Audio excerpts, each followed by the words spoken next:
Hi everyone, मैं सभी divine souls का वेलकम करती हूँ मेरे इस यूट्यूब चैनल पर जिसका नाम है ट्विन फ्लेम डीवा। और आज का टॉपिक है ऐसे कौन से एक्सेप्टेंस हैं जो हर ट्विन फ्लेम्स में होने चाहिए अगर आप किसी कार्मिक फैमिली में री हुए हैं तब। सो अब ऐसे कुछ एक्सेप्टेंस है जो आज मैं इस वीडियो में शेयर करूँगी जो आपको थोड़ा सा हेल्प करेगा। अगर आप एक ऐसी फैमिली में री हुए हैं जो फैमिली कर्स्ड है या फिर बहुत हैवी जनरेशनल ट्रॉमा होने की वजह से फैमिली में एक्सट्रीम कार्मिक बैगेज है जिसे क्लियर करने की रिस्पॉन्सिबिलिटी आपकी है अगर आप एक ट्विन फ्लेम है। तो कुछ एक्सेप्टेंस है जो आपको हेल्प करेंगी। आपकी फैमिली ब्लड लाइन कितनी पुरानी है ये आपको नहीं पता, ये पहली एक्सेप्टेंस है। लेकिन हीलिंग एंड क्लिनजिंग के एडवांस लेवल को कंप्लीट करने के बाद आप खुद पता कर सकते हो। आपको किसी और से पूछने की ज़रूरत नहीं पड़ती है कि कितनी पुरानी ये ब्लड लाइन है, आप कौन सी जनरेशन का पार्ट हो। जैसे मैं अपना बताऊं तो मैं 15th जनरेशन का पार्ट हूँ, 15वीं जनरेशन का। इससे पहले और कर्स कितना पुराना है ये भी बहुत लंबा टाइम था। जैसे कि आपको नहीं पता है कि आपकी एंसेस्ट्रल पितरों की जो जनरेशन है वो कितनी पुरानी है, कब से उन पितरों का अभी तक मुक्ति नहीं हुई है अगर कर्स लगा हुआ है तो ये इस बात का भी आपको नहीं पता है। और अब कर्स कौन सी जनरेशन में लगा था, किन किन या किस रीजन की वजह से लगा था ये भी आपको नहीं पता है। कलयुग को भी 5000 साल कंप्लीट हो चुके हैं। एटलीस्ट इतना पुराना कर्स होने के पूरे चांसेस हैं। जैसा कि बहुत टाइम हो चुका है कर्स और जनरेशनल ट्रॉमा को, उसी वजह से कार्मिक बैगेज भी बहुत ज़्यादा होंगे जिसे आप एक दिन, एक मंथ या फिर एक साल में क्लियर नहीं कर सकते हैं। यह एक टाइम टेकिंग प्रोसेस है और जैसे ही आप कर्स रिमूवल के प्रोसेस को स्टार्ट करते हैं आपकी लाइफ में चैलेंजेस और इविल स्पिरिट्स का अटैक और भी ज़्यादा बढ़ जाता है। और ये मैं आपको अपने पर्सनल एक्सपीरियंस से बता रही हूँ। लेकिन ये कर्स रिमूव करना पॉसिबल है, अगर आप एक ट्विन फ्लेम है तो ये आप खुद ही करेंगे और ये पॉसिबल होता है, मैंने भी किया है इसलिए बता रही हूँ। बट चैलेंजेस और ज़्यादा बढ़ जाते हैं। क्यों? क्योंकि अभी तक तो क्या होता है कि जब तक नहीं पता है कि भाई कर्स है तब तक तो इविल स्पिरिट बड़ा शांति से चीज़ों को डिस्ट्रॉय कर रही होती हैं।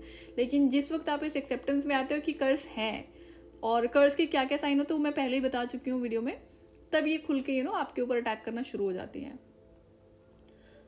कर्स रिमूवल और कार्मिक बैगेज को रिमूव करना एक टाइम टेकिंग प्रोसेस है और ये आपको सिर्फ तभी लंबा लगता है कि तभी लगता है बहुत ज़्यादा टाइम है जब आप सिर्फ एक ही चीज़ पर फोकस करके बैठे होते हो कि इसको कैसे रिमूव करना है या फिर इसके लिए क्या करना चाहिए। आपकी ज़िंदगी में और भी बड़े सारे एरियाज हैं जिस पर आपको फोकस करना होता है। एक ही चीज़ पर फोकस नहीं करना है। कर्स रिमूवल एक वो प्रोसेस है जब बहुत सारी चीज़ों को आप एक साथ परफेक्टली बैलेंस करना सीख जाते हो।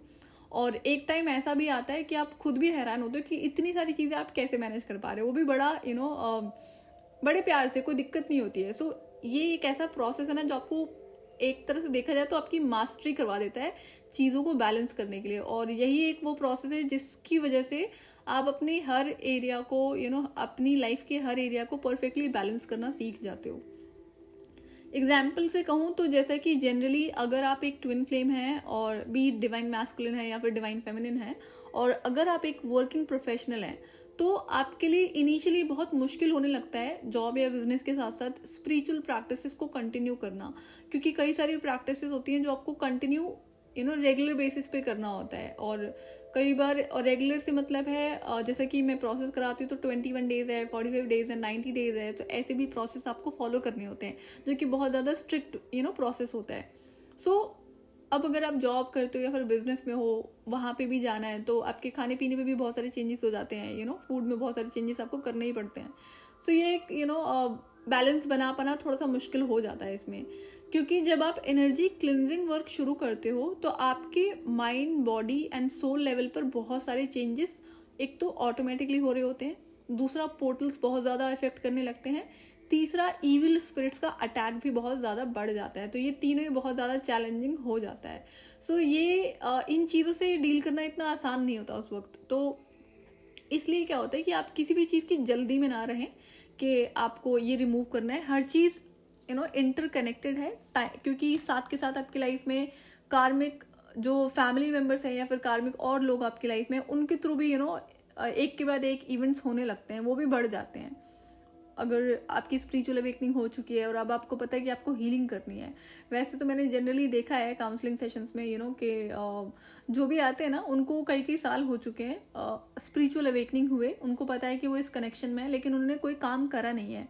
वो सिर्फ और सिर्फ कुछ पर्टिकुलर चीज़ों पे फोकस रहते हैं कि दूसरे काउंटर पार्ट की लाइफ में क्या चल रहा है, थर्ड पार्टी में क्या चल रहा है। वो कोई किसी तरह की हीलिंग नहीं करते हैं, और जो किसी ने करी भी उनको लगता है एक दो बार करा बस हो गया। तो ऐसे नहीं होता है, मजाक नहीं है। ये एक टाइम टेकिंग प्रोसेस है और रिस्की भी होता है। मैं आपको बता दूं, कर्स रिमूवल कोई आसान प्रोसेस नहीं है जो आपके एनर्जी क्लिनजिंग की वजह से हो जाएगा, नहीं। ये एक रिस्क टेकिंग प्रोसेस भी है, इसीलिए मैं इसको सबसे लास्ट में कराऊंगी। उससे पहले जब तक आप मास्टरी नहीं हासिल कर लेते ना एनर्जी वर्क में, तब तक इसको मैं नहीं कराती हूँ, क्योंकि इसमें ये है एक्चुअल में रिस्की, क्योंकि मैंने तो एक्सपीरियंस किया था, तो मैं इसलिए बता रही हूँ। सो कुछ एक्सेप्टेंस है कि जैसे कि मैंने बताया आपकी ब्लड लाइन कितनी पुरानी है और किस रीज़न की वजह से कर्स लगा था, और उस रीज़न को आप ना जान पाओ, इसके लिए भी इविल स्पिरिट्स पूरा ट्राई करती हैं। वो कैसे करती हैं, क्यों करती है, मैं आपको आने वाले अपकमिंग वीडियोस में ज़रूर शेयर करूँगी। सो ये आज के लिए था। मैं आपसे फिर मिलूंगी नेक्स्ट वीडियो में। टिल देन आप अपना ध्यान रखिए और डिवाइन से कनेक्टेड रहिए।